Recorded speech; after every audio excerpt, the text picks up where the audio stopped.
Beirut থেকে সানা, মধ্যপ্রাচ্য যেন এক বিশাল দাবার বোর্ড। এখানে ইসরায়েল আর ইরান মুখোমুখি। এখানে প্রতিটি চালই যুদ্ধের গন্ধ ছড়ায়। ইসরায়েলের সরকারি সম্প্রচার মাধ্যম বলছে ইরান দ্রুত অস্ত্র বাড়াচ্ছে, কারণ ইসরায়েল সরাসরি ইরানের ভেতরে হামলার পরিকল্পনা করছে। তেহরান সেই হামলার আগেই প্রস্তুতি নিচ্ছে। ইরান আবার শক্তি ফিরে পেতে চায়। ইসরায়েলের সাথে যুদ্ধে ক্ষতিগ্রস্ত প্রভাব ঘুরে দাঁড়াচ্ছে। ছোট ছোট অস্ত্র নয়, বড় সরবরাহ যাচ্ছে ইয়েমেনের হুথিদের কাছে। নতুন প্রযুক্তি যাচ্ছে হিজবুল্লাহ আর সিরিয়ার দলগুলোর হাতে। ইরান দেখাচ্ছে তারা দুর্বল হয়নি, বরং আরও দৃঢ় হয়েছে। এক সুতোয় বাঁধা ফ্রন্টগুলো। ভয়ঙ্কর বাস্তবতা, ইসরায়েলের দুশ্চিন্তা বাড়ছে। হিজবুল্লাহ ও হুথিদের মধ্যে অপারেশনাল যোগাযোগ বাড়ছে। ইসরায়েলের জন্য এক নতুন যুদ্ধ জাল। ইসরায়েল হিজবুল্লাহর যে কমান্ডারদের হত্যা করেছে, তারা নাকি হুথিদের সামরিক শক্তি গড়ে তুলেছিল। ইয়েমেনের এক সাইট প্রকাশ করেছে ছবি। সেখানে দেখা গেছে হুথি সেনাপ্রধান মোহাম্মদ আব্দুল কারিম আল ঘামারি। তিনি অগাস্ট 2025-এ ইসরায়েলি হামলায় নিহত হন। গোপন ভিডিও থেকে এসব ছবি ফাঁস হয়েছে বলে দাবি। ভিডিওতে তিনি হিজবুল্লাহ কমান্ডারদের প্রশংসা করেছেন। স্পষ্ট ইরানের আঞ্চলিক নেটওয়ার্ক গভীর। আর ইরানের শক্তি এখানে এক ফ্রন্ট পড়ে গেল, আরেক ফ্রন্ট দাঁড়িয়ে গেল। আর ইরানের শক্তি এখানে এক ফ্রন্ট পড়ে গেলে আরেক ফ্রন্ট দাঁড়িয়ে যায়। হিজবুল্লাহর ছায়া ইয়েমেনের পাহাড়ে, ইসরায়েলের দুঃস্বপ্ন। ভিডিওতে আরও দেখা গেছে হিজবুল্লাহর রাদওয়ান ফোর্সের গুরুত্বপূর্ণ কমান্ডার হাজ আবু সালেহ। তিনি ইয়েমেনে ট্রেনিং দিচ্ছিলেন। এই কমান্ডারকেও ইসরায়েল হত্যা করেছে, কিন্তু তার ছায়া থেকে গেছে। তিনি ছিলেন হুথিদের ক্ষেপণাস্ত্র উন্নয়নের স্থপতি। তারপরেই দেখা যায় আবু মাহদি, আরেক হিজবুল্লাহ কর্মকর্তা, তাকেও হত্যা করে ইসরায়েল। সবচেয়ে বড় আঘাত আসে বৈরুতের দক্ষিণে। ইসরায়েল হত্যা করে হিজবুল্লাহ শীর্ষ কমান্ডার হাইসম আলী তাবতাবাইকে। এটি ছিল অত্যন্ত জটিল অপারেশন। 1 ঘন্টার ভেতর সিদ্ধান্ত আর হামলা, ইসরায়েলের দাবি। তাবতাবাই ছিলেন ইরানের আঞ্চলিক নেটওয়ার্কের অন্যতম স্তম্ভ। তিনি রাদওয়ান ফোর্সের প্রধান ছিলেন। আর সবচেয়ে গুরুত্বপূর্ণ, তিনি 9 বছর ইয়েমেনে হুথিদের শক্তি তৈরি করেছেন। ড্রোন, ক্ষেপণাস্ত্র, পাহাড়ি যুদ্ধ, সবই তার হাত ধরে। এখানেই প্রমাণ ইরান শুধু কথায় নয়, মাঠেও ভয়ঙ্কর শক্তিশালী। ইসরায়েল যেসব কমান্ডারকে হত্যা করেছে, সুরুর, আসমার, আকিল, জাওয়াদ, শুকর, তারা সবাই রাদওয়ান ফোর্সের অংশ। এই ফোর্স এখন সীমান্তহীন। একই ফোর্স ইয়েমেনে পরামর্শ দেয়, সিরিয়ায় লড়াই করে, লেবাননে মোতায়েন থাকে। ছবি প্রকাশিত হয়েছে যেখানে হুথিদের ইসরায়েলের নেগেভ মরুভূমিতে ঘাঁটি ভেদ করার মহড়া দেখা যায়। প্রশ্ন উঠছে, তারা কি সত্যিই ইসরায়েলের স্থল অনুপ্রবেশ চিন্তা করছে? ইসরায়েলের মোসাদ বলছে ইরান ইউরোপ, আফ্রিকায় গোপন হামলার পরিকল্পনা করছিল। সারদার আমর নামে ইরানের এক কর্মকর্তা নাকি এই নেটওয়ার্কের প্রধান। কিন্তু ইরান সব অভিযোগ নাকচ করে দিয়েছে। তেহরান বলছে এগুলো নির্বোধ অভিযোগ। ইরান বলছে সবই গাজা থেকে দৃষ্টি সরানোর চেষ্টা। ইরান পিছিয়ে নেই। খামেনির দ্যাম তার নেটওয়ার্ক আরও শক্ত করছে। হিজবুল্লাহ, হুথি, সিরিয়ার মিলিশিয়া সবাই এক বিশাল জোটের অংশ। ব্যর্থতার ছাই থেকে উঠে দাঁড়াচ্ছে এক পরাশক্তি। কিন্তু এবার সে চোখ রেখে শিখছে প্রতিপক্ষের কৌশল।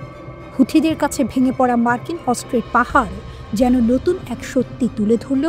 মধ্যপ্রাচ্যের আকাশে আজ ইরানের পথই সবার পথ নির্দেশক। হুথিদের বিরুদ্ধে ব্যর্থ হওয়ার পর মার্কিন সামরিক বাহিনীকে কপি করছে ইরানের কৌশল।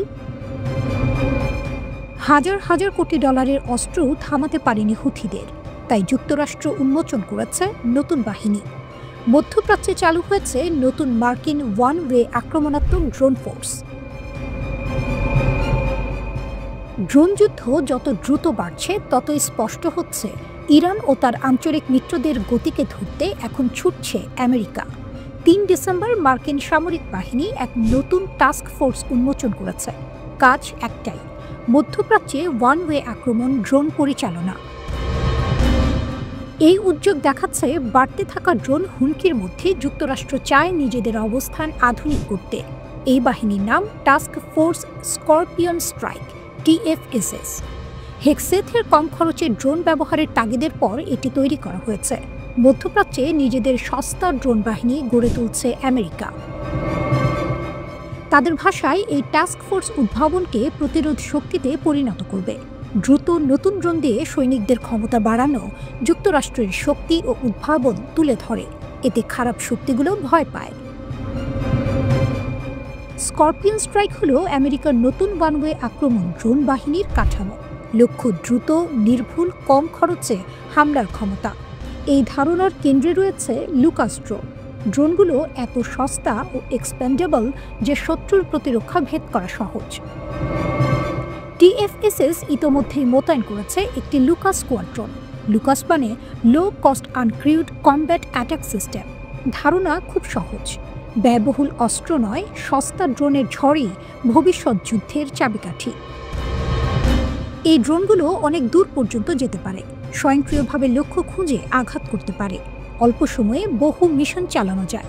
এগুলো ক্যাটাপাল্ট বা রকেট সহায়তায় ছোড়া যায়, মানে অত্যন্ত নমনীয়ভাবে ব্যবহার করা যায়। এই বাহিনী গড়ে তোলায় নেতৃত্ব দিচ্ছে স্পেশাল অপারেশনস কমান্ড সেন্ট্রাল। তারা দেখেছে ইরান, হুথি, হিজবুল্লাহ বা অন্যান্য গোষ্ঠী সবাই এখন কামিকাজে ড্রোনের যুগে।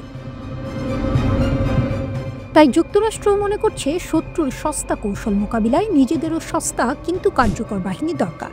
প্রোগ্রামটি একই সাথে এক নতুন যুদ্ধ পদ্ধতির পরীক্ষাগার। হুথিদের কাছ থেকে শিক্ষা। 2025 সালের মে মাসে যুক্তরাষ্ট্র হুথিদের সঙ্গে যুদ্ধবিরতি ঘোষণা করে। মাসের পর মাস আকাশ থেকে বোমা বর্ষণ করেও ফল আসেনি। লোহিত সাগর এলাকায় কার্গো জাহাজের ওপর হামলা ঠেকানোর জন্য শুরু হওয়া অভিযান একসময় থেমে যায়। চুক্তিতে অদ্ভুত একটি বিষয় ছিল, হুথিদের ইসরায়েল লক্ষ্য করে হামলা বন্ধ করতে বলা হয়নি। চুক্তির পর হুথিরা মার্কিন যুদ্ধজাহাজে হামলা বন্ধ করে, কিন্তু কার্গো জাহাজ আর ইসরায়েলের দিকে তাদের ড্রোন ও মিসাইল যাওয়া বন্ধ হয়নি। এখানেই দৃশ্যপট বদলায়। ইরান বহু বছর আগে বুঝেছিল ভবিষ্যৎ যুদ্ধ সস্তা ড্রোনের। আজ সেই বাস্তবতা বাধ্য করছে যুক্তরাষ্ট্রকে ইরানের পথ অনুসরণ করতে। মধ্যপ্রাচ্যের আকাশে এখন দুই শক্তির আগুন। একদিকে ইরানের পরীক্ষিত ড্রোন সাম্রাজ্য, অন্যদিকে আমেরিকার নতুন শিখতে থাকা বাহিনী। কে জয়ী হবে তা সময় বলবে, কিন্তু সত্য একটাই, এই যুদ্ধে পথ দেখাচ্ছে ইরান।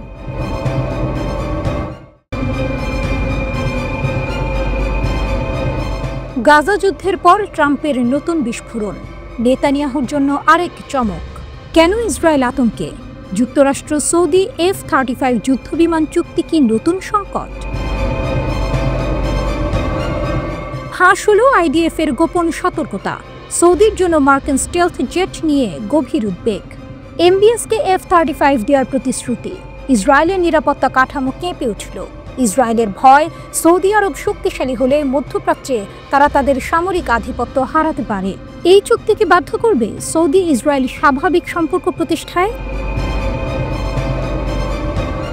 ট্রাম্প যখন সৌদি আরবকে F-35 দিচ্ছেন, ইসরায়েল তখন সর্বোচ্চ চেষ্টা করছে এই বিক্রি বন্ধ করতে। IDF যুক্তরাষ্ট্রের সৌদির কাছে F-35 বিক্রির পরিকল্পনার বিরোধিতা করে একটি আনুষ্ঠানিক নথি রাজনৈতিক নেতৃত্বের কাছে জমা দিয়েছে। ইসরায়েলি বিমান বাহিনী সতর্ক করেছে, এই বিক্রি মধ্যপ্রাচ্যে ইসরায়েলের আকাশ শক্তির আধিপত্য দুর্বল করে দিতে পারে। বর্তমানে পুরো মধ্যপ্রাচ্যে একমাত্র ইসরায়েলি F-35 ব্যবহার করছে। তাদের বহরে আছে 45টি F-35 এবং আরও 30টি অর্ডার করা হয়েছে। 17 নভেম্বর ডোনাল্ড ট্রাম্প নিশ্চিত করেছেন যুক্তরাষ্ট্র সৌদি আরবকে F-35 বিক্রি করতে চায়। ডোনাল্ড ট্রাম্প বলেন, হ্যাঁ, আমি এটা করার পরিকল্পনা করেছি। তারা কিনতে চায়, তারা দারুণ মিত্র, তারা আমাদের খুব পছন্দ করে। ইরানের ব্যাপারে আমরা যা করেছি, আমরা তাদের পরমাণু সক্ষমতা প্রায় ধ্বংস করেছি। হ্যাঁ, আমরা F-35 বিক্রি করব। F-35 এর শক্তি, এটি বিশ্বের সবচেয়ে উন্নত যুদ্ধবিমানগুলোর একটি। সর্বোচ্চ গতি ম্যাক 1.6, প্রায় 1200 মাইল প্রতি ঘন্টা। একটি F-35 এর দাম কমপক্ষে $101.5 মিলিয়ন। ইসরায়েলের রেড লাইন, গণমাধ্যম জানায় ইসরায়েল চাইছে এই বিক্রির শর্ত হিসেবে সৌদি ইসরায়েল পূর্ণ স্বাভাবিকীকরণ অন্তর্ভুক্ত থাকুক। একজন ইসরায়েলি কর্মকর্তা বলেন, সৌদি আরবকে F-35 দেওয়ার আগে তাদের সঙ্গে পূর্ণ স্বাভাবিক সম্পর্ক জরুরি। আরেকটি শর্ত হলো সৌদি আরব কোথায় কোথায় F-35 মোতায়েন করতে পারবে তা সীমিত করা। আরেক কর্মকর্তা বলেন, সৌদি আরব থেকে ইসরায়েলে F-35 পৌঁছাতে মাত্র কয়েক মিনিট লাগে। ইসরায়েলের শর্তগুলো, সৌদির কাছে F-35 সরবরাহ করতে হলে ইসরায়েলের সঙ্গে পূর্ণ স্বাভাবিকীকরণ প্রয়োজন। তুরস্ককে F-35 দেওয়ার বিষয়ে আমরা সম্পূর্ণ বিরোধিতা করেছি, তবে সৌদি আরব ভিন্ন পরিস্থিতি। এটি আঞ্চলিক নিরাপত্তা সহযোগিতার অংশ হলে, যেমন সংযুক্ত আরব আমিরাতের ক্ষেত্রে হয়েছে, তাহলে উদ্বেগ কম। ইসরায়েলের নিরাপত্তা নীতি।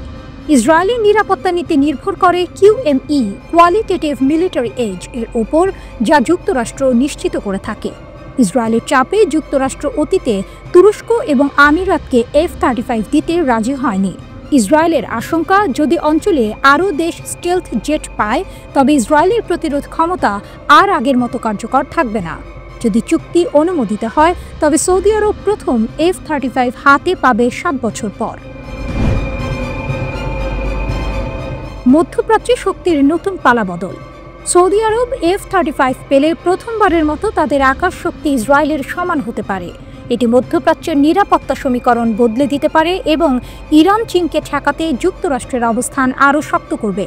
ইসরায়েল ভয় পাচ্ছে এই পরিবর্তন তাদের ইরান বিরোধী অপারেশন কম স্বাধীন করে দিতে পারে, কিন্তু যুক্তরাষ্ট্র মনে করছে এই চুক্তি সৌদি আরবকে আরও ঘনিষ্ঠভাবে ওয়াশিংটনের সঙ্গে বেঁধে ফেলতে পারে এবং পুরো অঞ্চল বদলে দিতে পারে।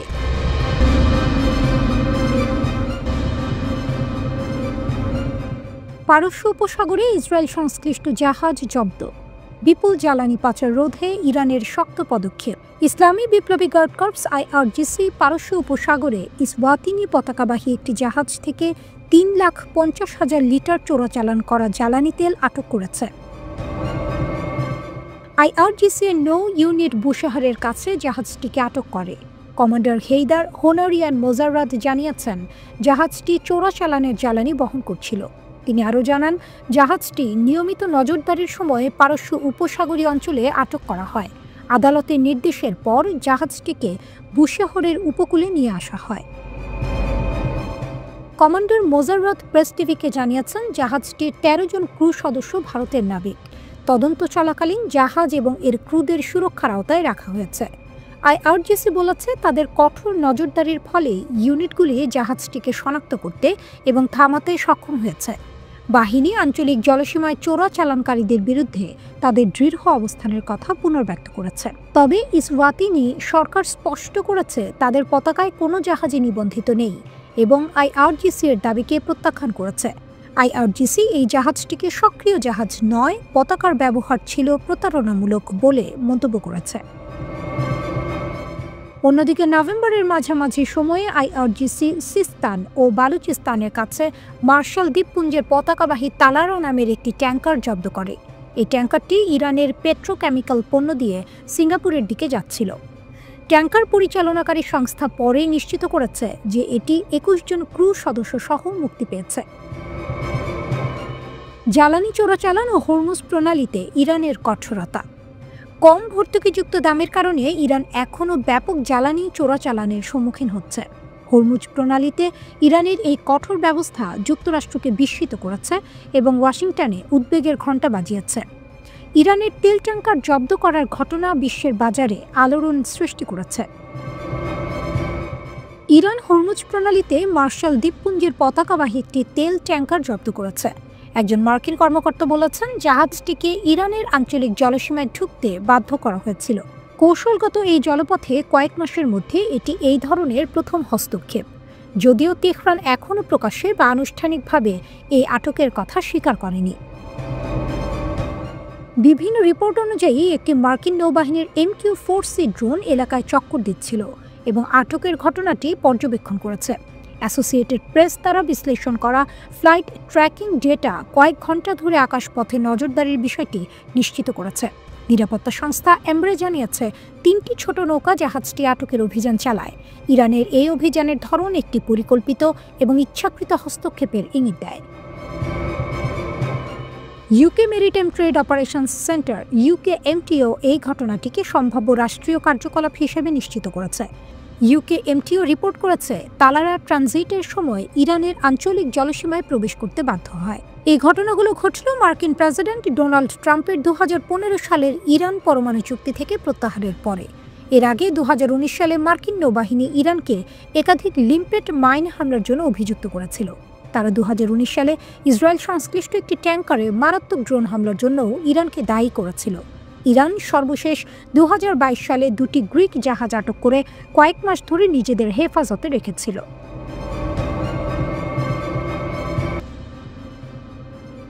পশ্চিমা নিষেধাজ্ঞাগুলি ইরানের ড্রোন বিপ্লবকে থামাতে ব্যর্থ হয়েছে। ইরান দেখিয়ে দিয়েছে যে চাপ যতই আসুক তাদের অগ্রগতি থামানো যায় না। তেহরান যুদ্ধকালীন ড্রোনগুলিকে কৌশলগত শক্তির বড় সম্পদে রূপান্তরিত করেছে। ক্র্যাপ থেকে কৌশলে এগিয়ে যাওয়া মোহাজের ড্রোন এখন ইরানের ইউএভি শক্তি বৃদ্ধির প্রধান চালিকা শক্তি হিসেবে দাঁড়িয়েছে। ইরান ইরাক যুদ্ধের কঠিন বছরগুলিতে জন্ম নেওয়া মোহাজের ড্রোন পরিবার ইরানের প্রতিরক্ষা ব্যবস্থায় বড় পরিবর্তন এনেছিল, যা একসময় একটি সাধারণ হালকা নজরদারি প্ল্যাটফর্ম হিসেবে শুরু হয়েছিল, সেটি পরে একটি বিশাল ক্রমবর্ধমান ইউএভি প্রোগ্রামে রূপ নেয়।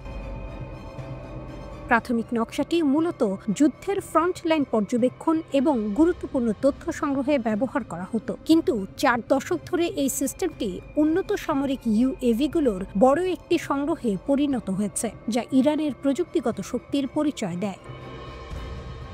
মোহাজের ড্রোনগুলি এখন নজরদারি, লক্ষ্যবস্তু শনাক্তকরণ, যুদ্ধ মিশন এবং শত্রুকে প্রতিরোধ করার কাজে ইরানকে সহায়তা করে। প্রথম মোহাজেরের একটি সহজ কাজ ছিল শত্রুর অবস্থান খুঁজে বের করা এবং তৎক্ষণাৎ রিপোর্ট পাঠানো, কিন্তু এটি এত কার্যকর ছিল যে ইরান আরও গবেষণায় উৎসাহিত হয় এবং প্রযুক্তিগত অগ্রগতি জোরদার করে।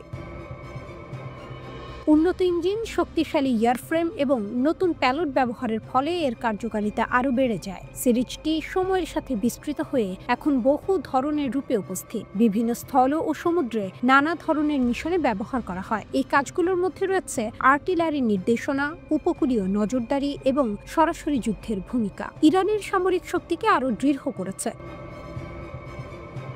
পরবর্তী মডেলগুলোতে যোগ করা হয়েছে উচ্চ রেজলিউশনের ক্যামেরা, তাপীয় ইমেজিং এবং উন্নত যোগাযোগ ব্যবস্থা। জিপিএস সহায়তাপ্রাপ্ত নেভিগেশন এবং দীর্ঘক্ষণ আকাশে থাকার ক্ষমতা মিশনগুলোকে আরও শক্তিশালী করেছে। মোহাজের 6 এবং মোহাজের 10 মডেলগুলোতে যুক্ত হয়েছে হামলা পরিচালনার ক্ষমতা এবং নির্ভুলভাবে লক্ষ্যবস্তু আঘাত করার সুবিধা।